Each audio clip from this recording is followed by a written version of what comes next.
বাহিৰত ইমান গৰম পেলাইছে ন, সেইকাৰণে মই ভাবিলোঁ আজি যে পানী ঢলা ভাত, শুকান মাছ, ভোট জলকীয়া, নেমু, পিঁয়াজ আৰু বিলাহী চাটনি দি অলপমান ভাত খাওঁ আজি ৰাতিপুৱা।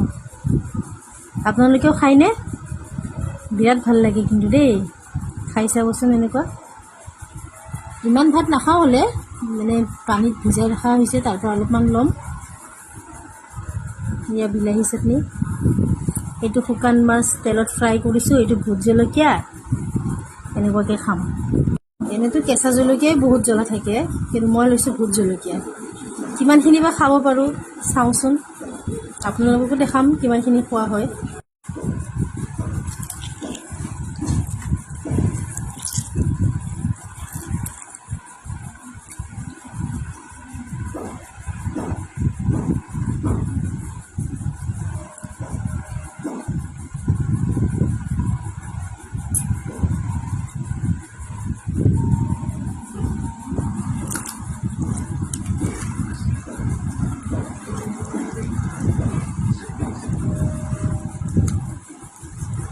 গোটেইখিনি ভাঙি লৈছোঁ, খাব পাৰোঁ নে নোৱাৰোঁ বা ভয় লাগি আছে। খাওঁ, মই জ্বলা খাওঁ। পূৰা জলকীয়াটো লৈ লৈছোঁ, দেখিছেনে? পূৰা মোহাৰি লৈছোঁ। এসোপা ভাত আছেই, মই কেইটামানহে লৈছোঁ দেই, বেছি নাখাওঁ কিন্তু মই এইখিনিয়ে খাওঁ।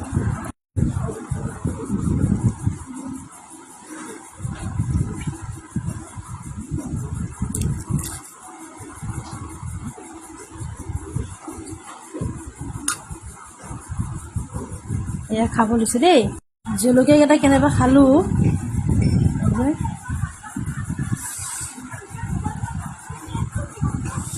নিমখ অকণ কম হৈছিল, লৈ আহিলোঁ। জলকীয়াখিনি খালোঁ, অলপ অলপ টুকুৰা আছে আৰু ক'ত দিম। এইটো দেখিছে, এইটো গোটা গোটাকেইটাই খালোঁ, সেইখিনি সৰু সৰু টুকুৰাহে আছে। জলকীয়াৰ গুটিকেইটা দেখিছেনে কেনেকৈ ভাঙি আছে। জ্বলা কিন্তু বেলেগ জ্বলা দেই। ডাঙৰ ডাঙৰকেইটা চোবাই খালোঁ, সৰুকেইটাহে আছে।